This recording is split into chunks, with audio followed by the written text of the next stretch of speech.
kuuriyada waqooyi ayaa tijaabisay gantaal nooca ridada dheer ah oo awood u leh inuu ku dhufto inta badan Japan sida ay sheegtay warbaahinta dowladda Isniintii. Dabayaaqadii isbuucan ayaa la arkay gantaal la socda masaafo dhan ilaa 1500 oo kiiloomitir sida ay sheegtay wakaaladda lagu magacaabo KCNA.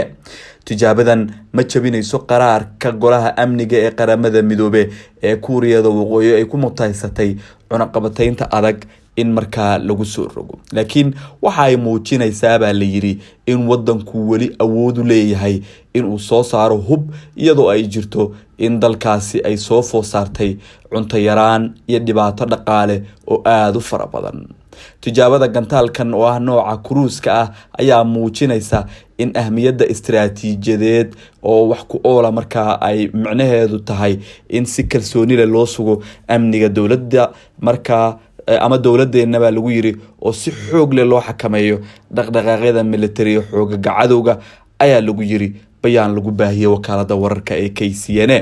Militariga Mareykanka ayaa sheegay in tijaabadan ay muujinayso in Kuuriyada Waqooyi ay sii wado diiradana ay saarayso horumarinta barnaamijkeeda military iyo halistooda ku wajahan dariskooda iyo guud ahaanba beesha caalamka. Waxay saraakiisha militariga Mareykanka intaasi ku dareen in ay ka go'an tahay in ay difaacaan xulafadooda Kuuriyada Koonfureed iyo sidoo kale Japan. Gantaalka noocan ah qayb kama ahayn cunaqabataynta golaha ammaanka ee qaramada midoobe taas oo loogu talagalay in lagu xakameeyo barnaamijka nuclear-ka ee Kuuriyada Waqooyi. Qaar kamid ah khubarada ayaa u arka in tani ay tahay dandaansi heer hoose ah oo markaa ka yimid dhanka xukuumadda Pyongyang lagana yaabo in ay tijaabinayso bal sida looga falceliyo. Marka laga hadlo xaqiiqada tijaabadani ma noqon mid ku soo baxa ciwaanada ugu sareeya ee dalka markaa Kuuriyada Koonfureed wargeysadooda, mana aysan noqon kuwa qabsada bogaga hore ee wargeysada dowladda Kuuriyada Waqooyi laftigeeda. Muhiimadu se waxa ay tahay in Kuuriyada Waqooyi ay mar kale cadeysanayso in ay markaa horumarin karto hub cusub oo halis ah iyadoo ay markaa saaran tahay cunaqabataynta adag ee dhanka caalamka. Gantaaladan oo nooca cruise-ka ah ayaa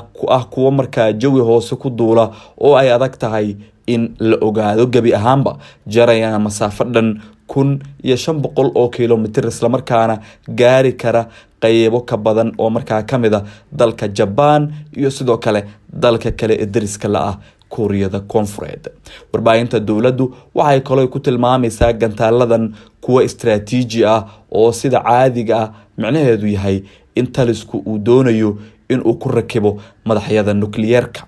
Pyongyang ayaa laga yaabaa in ay aamusnayd tan iyo markii wada hadaladii Donald Trump iyo Kim Jong Un ay markaa ku burbureen dalka Vietnam sanadkii 2019, balse taasi macnaheedu ma ahan in aysan ku mashquulsanayn horumarinta hubkeeda.